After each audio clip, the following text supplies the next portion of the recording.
السلام عليكم ورحمة الله تعالى وبركاته. أهلا بكم وكل من كيسمعني في حلقة جديدة، رسالة جديدة. موضوع هوس نتف الشعر.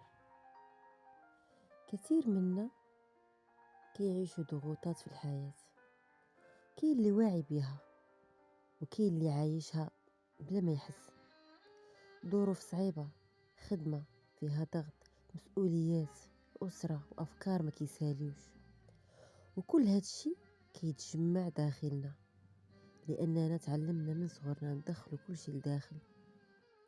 وفي كثير من الأحيان الجسد ديالنا كيبدا يعطي إشارات تعب، إرهاق، وأحيانا حتى آلام مزمنة. ولكن هاد الشي ماشي صدفة، راه استجابة لداك الشي اللي واقع داخلنا، حيت داخلنا كاين عالم آخر، عالم ديال المشاعر، عالم ديال التجارب، ديال الأشياء ما عبرناش عليها.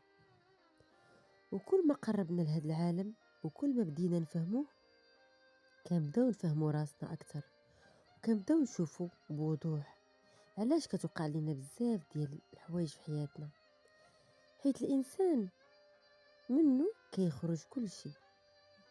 ومن هنا نقدروا نفهمو حتى العادات اللي عندنا، بحال هوس نتف الشعر، ماشي غير سلوك بل طريقة تعلمها الجسم باش يتعامل مع داك الشيء اللي ما تفهمش.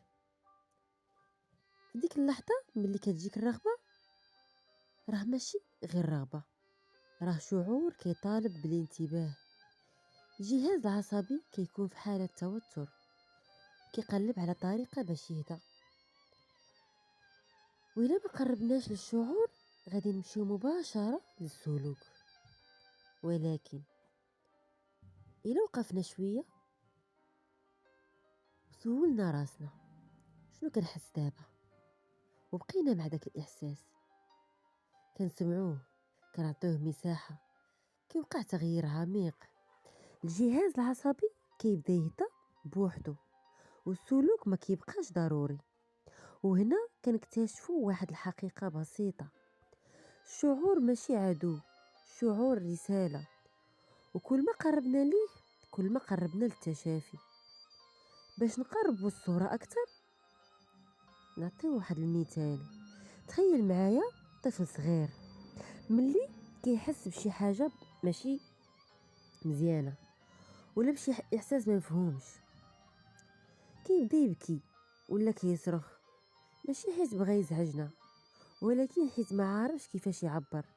هاد البكاء غير طريقة باش يخرج داك الشي اللي حاس بيه. دابا تخيل الفرق بين أننا نقولوا ليه اسكت حبس، وبين أننا نجلسوا معاه ونسولوه مالك، شنو واقع، ونبقاو معاه نسمعوه ونحسوا بيه. شنو كيوقع؟ كيبدا يهدى، كيحس بالأمان، وحتى المزاج ديالو كيتبدل، يمكن حتى يضحك من بعد. علاش؟ حيت حس بأنه مسموع وأن داك الشي اللي فيه تقبل. وهذا بالضبط اللي كيوقع داخلنا. الجهاز العصبي ديالنا بحال داك الطفل الصغير ملي كيحس بتوتر ولا بشعور صعيب كيترجم داك الشي بسلوك بحال هوس نتف الشعر. ماشي حيت بغينا نديرو هاد السلوك، ولكن حيت شي حاجة داخلنا كتبغي تخرج وما لقاتش كيفاش. ولكن إلا جلسنا مع راسنا وسمعنا لهاد الشعور بلا حكم وبلا مقاومة كيبدا حتى هو يهدى، ونكتشفوا أن داخلنا ماشي محتاج حرب بل محتاج حضور. وملي كنعطيو هاد الحضور كيبدا التشافي بهدوء. وفي الأخير بغيت نقول لك حاجة مهمة: التشافي ما محتاجش منك جهد كبير ولا قوة ولا حتى تحاول تقاوم العادة. التشافي محتاج منك حاجة واحدة فقط: أنك تكون حاضر مع نفسك، تحس براسك، تسمع ليها بلا حكم وبلا ضغط. وثق فيا، في في واحد اللحظة غادي يوقع تغيير غريب، يمكن حتى تحسه بحال شي حاجة بسيطة ولكن عميقة بزاف. غادي تلقى راسك بديتي تشوف الشعور، تشوف الرغبة، تشوف راسك بوضوح.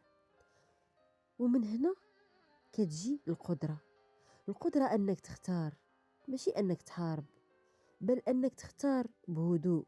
وهنا كتبدا ترجع السلطة لنفسك، وهنا كيبدا التشافي الحقيقي.